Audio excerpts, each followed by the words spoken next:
بسم اللہ الرحمن الرحیم۔ ایک بچے نے نا حضور کے کپڑوں پر پیشاب کر دیا تھا، اس کی ماں پریشان ہو گئی، بخاری ہے۔ یا رسول اللہ وہ بچہ تھا پتہ نہیں چلا، تو نبی پاک فرمانے لگے کیا ہو گیا، وہ بچہ ہے، اللہ نے پانی پیدا کیا نا، ابھی اس پہ پانی بہائیں گے سب ٹھیک ہو جائے گا، وہ بچہ ہے۔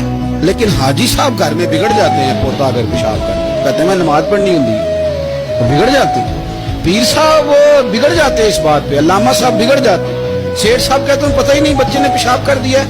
حضور نے فرمایا کہ بچہ بچہ ہوتا ہے، وہ چھوٹا ہے، اس کا ایک مزاج ہے، اس کا ایک مطالبہ ہے۔ اب آپ یہ کہیں کہ وہ بڑا مجھے پاک صاف سمجھتا ہے تو اس رویے سے میرے ساتھ وہ ملاقات کرے، آپ اس کے مزاج کی رعایت کریں گے۔ نبی کریم کے غلام کے بیٹے ہیں حضرت اسامہ بن زید، نواسوں کی بات نہیں سنا رہا، زید بن حارثہ حضور کے غلام تھے، ان کے بیٹے ہیں، چھوٹی عمر تھی، ناک بہ رہا تھا۔ ویسے دادا جی ناک صاف کر دیتے ہیں پوتے کا، ہو سکتا ہے وہ ڈانٹ دیں کہ چل دوڑ جا کتنا گندا، اماں سے کہا تیرا ناک صاف کرے، چل نالائق، نانا بھی کہا چل بھاگ جا، کیونکہ وہ حاجی صاحب نے وضو کرنا ہے، نماز پڑھنی ہے، تو ان کے قریب یہ چیز آ گئی تو بڑا مسئلہ بن جائے گا۔ نبی کریم صلی اللہ علیہ وسلم نے کہا عائشہ اسامہ کی ناک بہ رہی ہے صاف کر دو۔ حضرت عائشہ کہتی ہے میں ذرا اٹھی کو کپڑا دیکھ لو تو حضور جلدی سے اٹھے۔ ایک روایت تو یہ کہ حضور نے ناک پوچھ دیا، دوسری میں کہ نبی پاک قریب پہنچ گئے۔ جناب عائشہ کہتے ہیں میں نے ہاتھ پکڑ لیا، میں نے کہا حضور کپڑا لینے گئی تھی آ گئی، کہتے میں نے اپنے ہاتھوں سے ان کی ناک صاف کر دی، ریڑھ صاف کر دیا، اللہ کے رسول گویا میری طرف دیکھ کے مسکرائے، حضور راضی ہوئے۔ بچے تو بچے ہوتے ہیں، بچے تو بچے ہوتے ہیں۔ اب آپ کو بچہ حاجی صاحب مانے، پہلے نمازی صاحب مانے، آپ کو پہلے بچہ جو ہے وہ بڑا سیاںہ مانے، سمجھدار مانے، عقل مند مانے، پیر صاحب مانے، چھوٹا بچہ تو وہ نہیں مان سکتا۔ آپ اس کی نفسیات کے مطابق اس کے ساتھ چلیں، آپ رویہ وہ رکھیں کہ وہ بچہ ہے، وہ چھوٹا ہے۔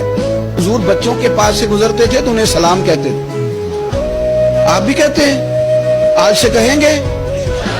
حضور گزرتے چھوٹے کہتے السلام علیکم۔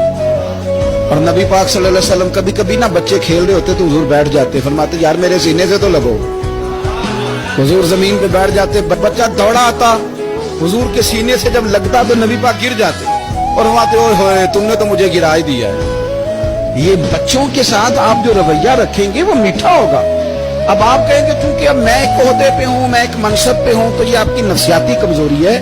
پھر کیا ہوتا ہے، بچوں کو ڈانٹ کے رکھا جاتا ہے، بے جا ڈانٹ ڈپٹ، بے جا سختی اور بے جا ان کے ساتھ رویے، اور ان کے ساتھ بڑی عجیب و غریب قسم کی جو ہے وہ ہماری جو ہے وہ گھٹن گیپ آ جاتا ہے بچوں کے درمیان۔ بچے میں کہا کرتا ہوں پھر بچے ہمیں دکھ نہیں سناتے، وہ پھر غلط آدمی کو دوست بناتے ہیں، پھر اس غلط آدمی کو اپنی بات بتاتے ہیں، غلط آدمی رازدار بن جاتا ہے۔ آپ ان کی نفسیات کے مطابق ان سے پیار کریں، انہیں ٹائم دیں، آپ دیکھیں یہ کیا سوچتے ہیں، کیا کہتے ہیں، کس طرح کا ان کا رویہ ہے بچوں کے ساتھ۔